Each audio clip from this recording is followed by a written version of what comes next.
Senator. Where's Eric?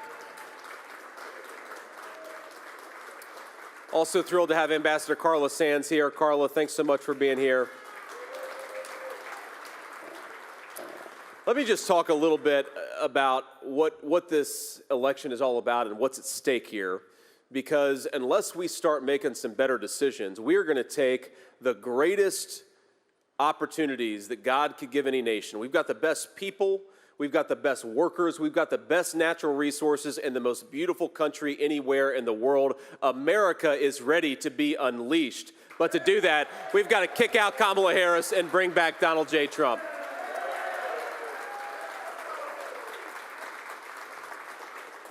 Now, we are here, of course, in a great facility, Diasor, but I'm gonna call on the leader of this great company here at the end.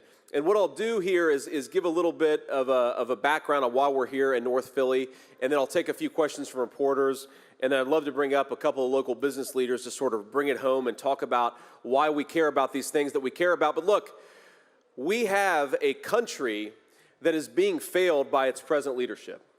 And don't let anybody gaslight you here, because Kamala Harris is running around the country and saying that on day one, she wants to bring the cost of goods and the cost of housing under control.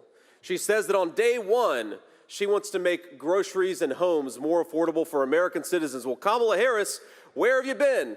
Because you've been vice president for about 1,300 days. Day one was 3.5 years ago. You should have been doing your job then and not promising to do it now.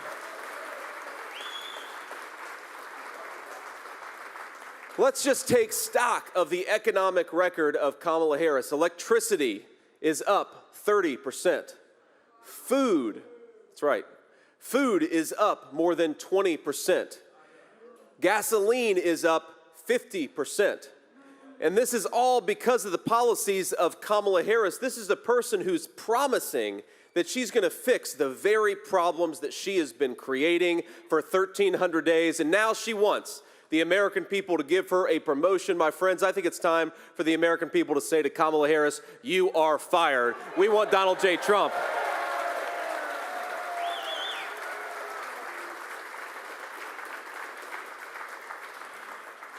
Now, the other thing that I find interesting about Kamala Harris's campaign is that even though 99% of the mainstream media is in the tank for her, right? I mean, look, remember, these are the same group of people that told us for 3.5 years that Joe Biden, who couldn't complete a sentence, was Albert Einstein. Now they want us to believe that Kamala Harris is Abraham Lincoln. You see the completely dishonest coverage. But even despite that, Kamala Harris is running from them. And I think a little bit like a campaign really is an extended job interview with the American people, right? So this is a person who is asking you, the American people, for a promotion to President of the United States, but she refuses to sit down for an interview, even with the extremely friendly media. Now, is that a person that we should reward with a promotion? No, I don't think that it is. And I think that if you're terrified to sit in front of completely sympathetic, biased media, then how can the American people ever trust you to sit in a room with Vladimir Putin or Xi Jinping or the leaders of the world that the president has to deal with? Now, let's just take stock. Let's take stock of the Trump record, not just the vision, because Donald Trump isn't just going out there making promises about what he wants to do. My friends, he already did it. And didn't we have a hell of an economy when Donald Trump was president?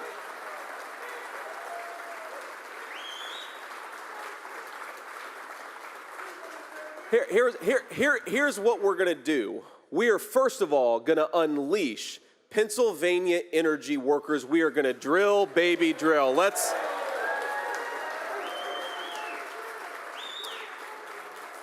We're going to stop buying energy from tin-pot dictators all over the world who hate this country. We're going to start buying it from our own land, from our own people, from our own workers, and that's going to start on day one of the Trump presidency. And when we do that, my friends, we're going to bring down energy costs, not just for American families and American consumers. We're going to bring it down for American manufacturers and American businesses like Diasor, where we're sitting right now. Now, these guys, I mean, Kamala Harris talks about how she wants to stand for the little guy. And yet her energy policies have driven up the cost of energy and food for everyday citizens. She says that she wants to bring American manufacturing back to this country. Well, Kamala, if you really, really want to bring American manufacturing back to this country, might I suggest you vote for Donald J. Trump. Get out of this race and bring back a president who knows how to do it. Remember, when Trump was president, when he became president for 16 years, this country had lost 60,000 factories. That was the record before he became president. He becomes president over 4 years, we had 12,000 factories. Undid a lot of the damage, and he's going to undo a lot more of it if we give him another 4-year term. Are we going to do that? Absolutely we are. We have got to stop the Chinese and everybody else from undercutting the wages of American workers. If you want access to American markets, you ought to deal fairly with the American working people, union and non-union alike. We are going to stop the Chinese from building their middle class on the back of the American middle class, aren't we?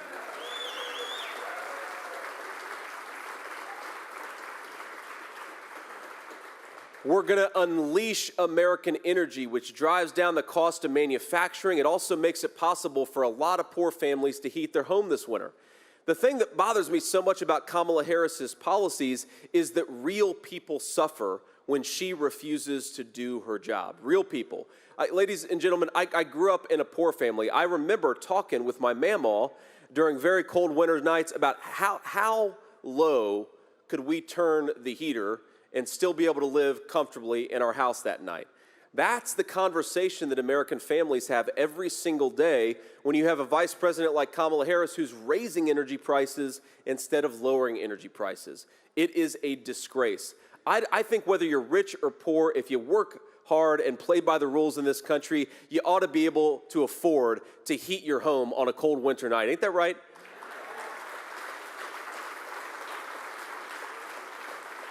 I think if you work hard and play by the rules, whether you went to college or didn't go to college, you ought to be able to work in a job that respects your dignity and pays you a good wage.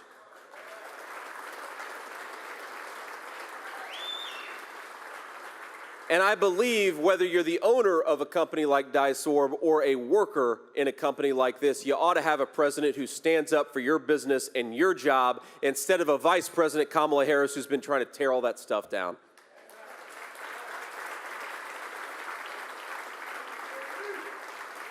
So here is the Trump plan. Again, it's very simple, and it's not just a plan because he already did it. Number one, we are going to stop the reckless spending that you've seen from the Kamala Harris administration, give more Americans more of their hard-earned money, and stop this affordability crisis. We are going to cancel these ridiculous regulations that make it hard to manufacture and build things in the United States of America. Just today, I read about a power plant regulation coming from the Kamala Harris administration that would shut down a ton of American power plants. Who's going to benefit from that? The Chinese. Now, they say they care about our environment, but if you're manufacturing more and more in China, the dirtiest economy in the world, you're not benefiting the environment, you're not benefiting American workers, you're maybe benefiting Kamala Harris's donors, but you're not benefiting the American people. We're going to unleash American energy, make this country energy dominant again. Donald Trump already did it. We're just going to do it one more time. Now, I want to bring the press up here to take a few questions, but before I do that, I just want to offer a few observations and a few remarks on the state of this campaign. Number one, I already said this, but I'm going to repeat it for our friends in the back. It is disgraceful that Kamala Harris pretends to run for the presidency of the United States, but she refuses to stand before the American people without a teleprompter standing between them. Kamala, what are you so afraid of? The American people are good and kind, even if they don't like your politics. Why don't you get out and talk to them? If you want to be the people's president, you ought to be willing to stand before the people and answer a few tough questions. I don't think that's too much to ask, is it? Now, speaking of, she has got quite the running mate, this guy, Tim Walz, who...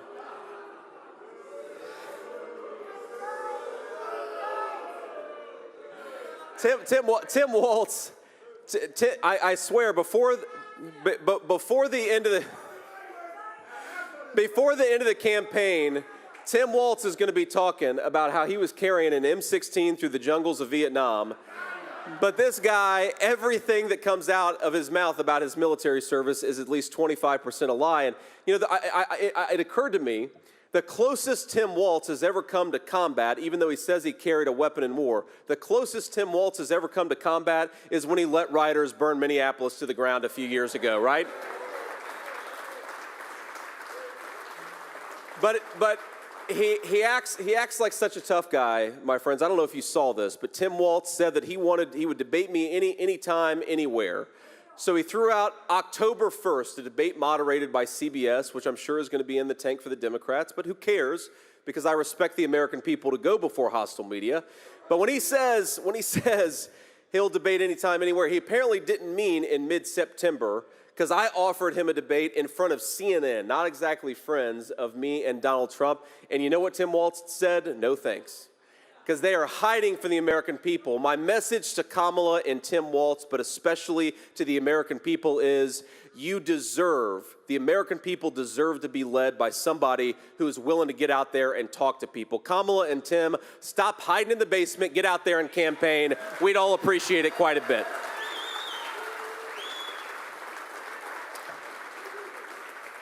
Now, like I said, I'm going to bring up a couple of these great business leaders, but before we do, I'd like to answer some questions from primarily local Philadelphia press. We've got to get out of here and go get a cheesesteak. We're going to go get a cheesesteak after this, right? We are in Philly. But any recommendations? Okay, all right, okay. Steve's has got some partisans over here, but let me say. Let me ask the local media here, if you're from the local media, raise your hand first, and then I'd like to answer a few of your questions, and if we got time afterwards, we'll get to the national folks. It's very bright, so it's hard to see all, but ma'am, I believe in a black shirt. Yes. Here we go. Rosemary Connors from NBC Philadelphia. Senator Vance, what's your message to Pennsylvania voters on abortion? Has your opinion changed? Do you think there should be a national ban? Or should it be left up to the states? Look, it's okay. It's all right. It's all right. Look, first of all, I think it's important to be honest about what Donald Trump and I are focused on here.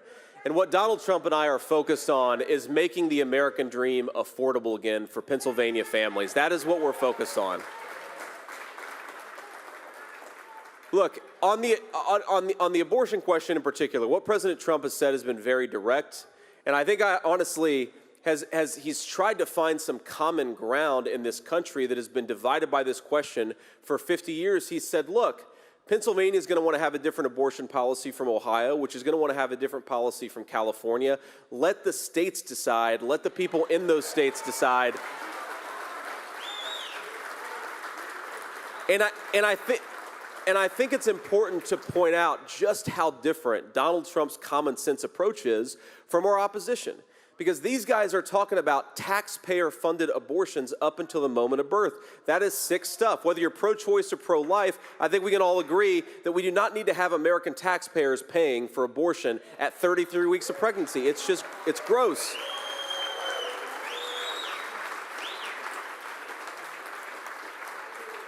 And the final point that I'd say on this is President Trump and I believe very, very deeply that we want Americans to feel like they can afford to have families again. The biggest problem that we have in this country, you talk to young women who have a pregnancy, especially an unexpected pregnancy, and a lot of them feel like they don't have options because how are you going to feed a baby in today's economy? How are you going to house a baby with rent where they are? We want to make American family life affordable again, and I think that's the best way to promote a culture of life in this country.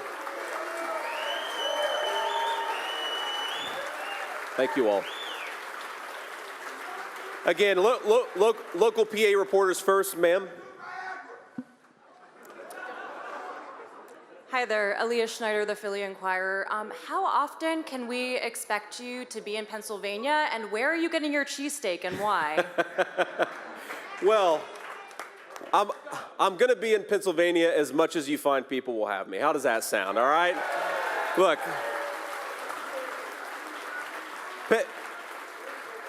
Pennsylvania is an incredibly important state to me and President Trump. It is a state with a proud energy tradition, a proud manufacturing tradition.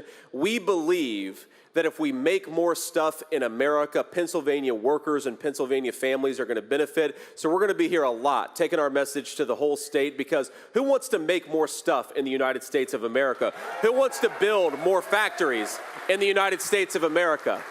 Who wants to rely on American workers and not on Chinese workers right here in the state of Pennsylvania? This is a very, very important state for us. Ladies right here.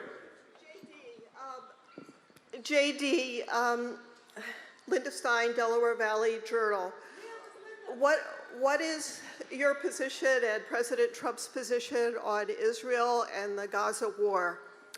Well, look, our position is pretty simple. It's that the best thing for Israel and the best thing for the United States is for this war to be over as quickly as possible and for Hamas to be destroyed in the process. And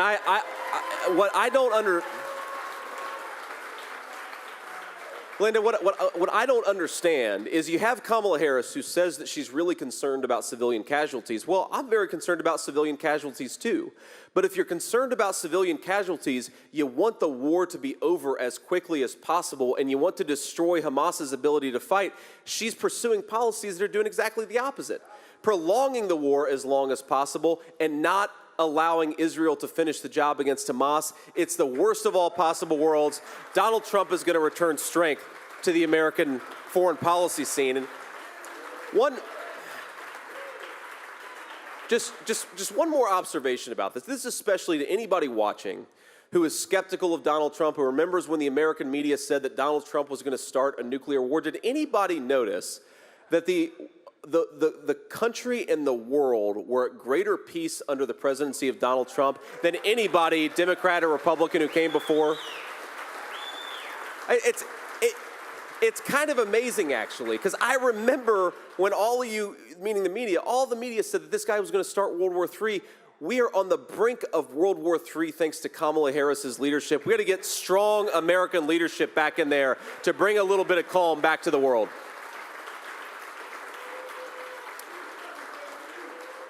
Pennsylvania?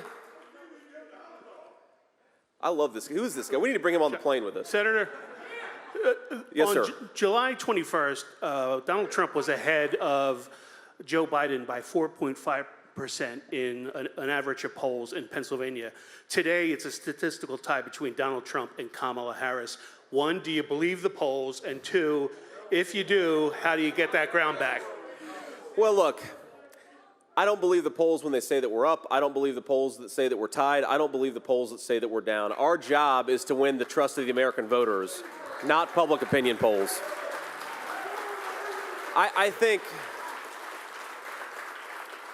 look, what I think, and I saw this in my own race for the Senate, I remember when all the public opinion polls in August said that I was going to lose my race for the United States Senate, and then I won in a pretty convincing fashion just a couple of months later. I believe that the media puts out these polls knowing that it's going to depress turnout, and it's going to make the conversation about the polls. Who cares what the polls say, whether they say we're up or we're down? What I care about is that Americans can't afford groceries. That's why we're running, and that's the problem that we're going to fix, and that's why Donald Trump, I believe, is going to win the state of Pennsylvania. He's going to win the whole country. PA? John Cole, Pennsylvania Capital Star, based in Philadelphia. As you talk about the economy, what does the Trump-Vance ticket believe the federal minimum wage should be? If Trump gets a second term, would he support raising it, or should it stay the same? And is there a specific number that he would support it at? Well, look, President Trump believes very strongly that the best way to promote raising Americans' wages is with tight labor markets. When an employer has got to pay a good wage to attract the right people, and you know the way that you destroy, whether you have a higher minimum wage or a lower minimum wage, the way to destroy the wages of American workers is to import 20 million illegal aliens and let them stay here with work visas. You know, Kamala Harris's entire economic approach is to pursue policies that destroy the wages of workers, that raise the cost of goods, and then to say, well, don't remember that I've been vice president for 1,300 days, but when I get out there somehow, I'm going to wave my magic wand and fix all the problems that I caused. Nobody believes that Kamala Harris can do that. And why do we have, I'll tell you, you know, y'all may not pay as close attention to this as I do, but when you look at, there's this chart out there, and it tracks the wages of American workers against the size of government and corporate profits. And what was happening is that for a very long time, corporate profits were doing just fine, and government was getting bigger and bigger. But you know who was really struggling? The wages of American workers. And then there's this thing that happens where the wages of American workers sort of shoot straight up. And you know what happened? Was Donald J. Trump became president. Because when you have companies that have to hire American and have to buy American, that lifts up all American workers. I don't care if you set if you set the federal minimum wage, whatever you want to set it at, call it $30 an hour, and you let in 25 million illegal aliens, nobody is going to make $30 an hour because the illegal aliens are going to undercut the wages of American workers. You want to raise wages, build more in America, buy more in America, and send the illegal aliens home, and that's exactly what Donald Trump and I are going to do. I'll take one more question, and then I'd like to bring up a couple business leaders. Ma'am, maybe right here in the front. Nikki Dementri with CBS Philadelphia. Senator Vance, you've been in Philadelphia twice in about 2 weeks.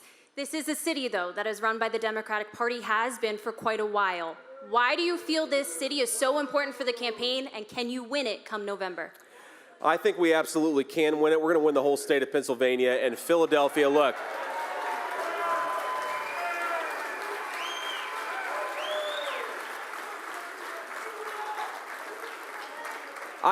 I'd ask voters in Philadelphia and across the whole state a very simple question. Has your life been better off under Democrat leadership? Have your communities gotten safer under Democrat leadership? Have your wages kept up with affordability under Democrat leadership? And because the answer is no, I think that Americans, Pennsylvanians, and the citizens of this city are ready for a change. They're ready for the presidency of Donald J. Trump. All righty. Now on the topic of Americans being ready for a change, I want to call up a couple business leaders who have built great businesses right here in Philadelphia. And I want to start with the leader of Dysorb, where of course we're sitting right now. Ted, come on up here. Give a round of applause for Ted.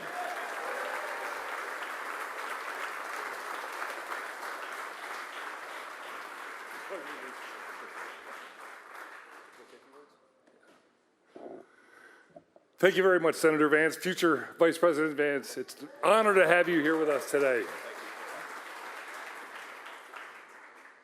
I got to tell you, quite honestly, I didn't know a lot about Senator Vance until he was nominated for Vice President. I've come to learn quite a bit, and I'm beyond impressed. He's the guy we need, along with Donald J. Trump, to lead this country the next 4 years.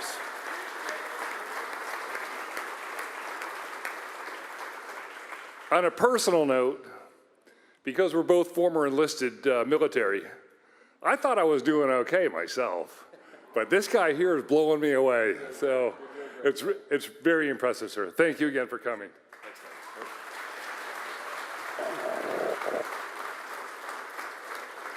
Ted, I appreciate the kind words and appreciate this great company that you built. I now want to call up, and Sam, don't be mad at me if I screw up your last name here, but Sam Theavanayagam. I got it? Okay. I hear people just call him Sam T. So Sam T, come up here and say a few words. Give a round of applause for Sam T.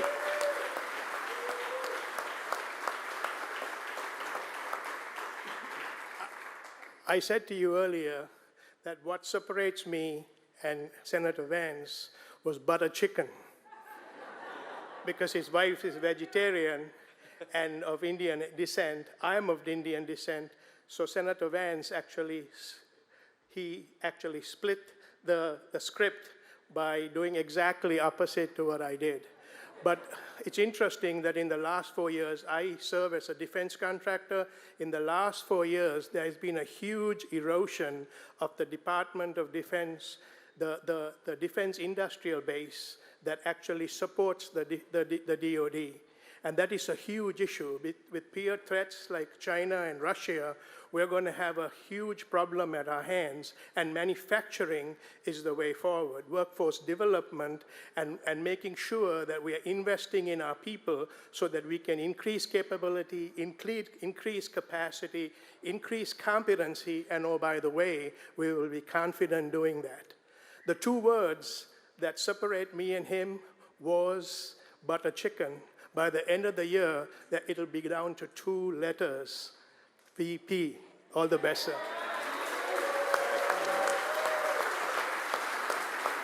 All right. And said it better than I could. On that note, thank you all. God bless you. Let's go elect Donald J. Trump in November. Thank you for having us.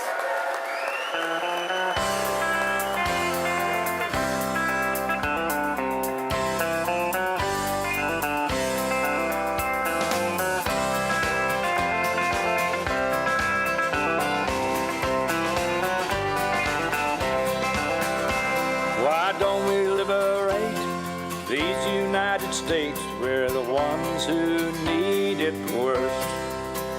Let the rest of the world help us for change.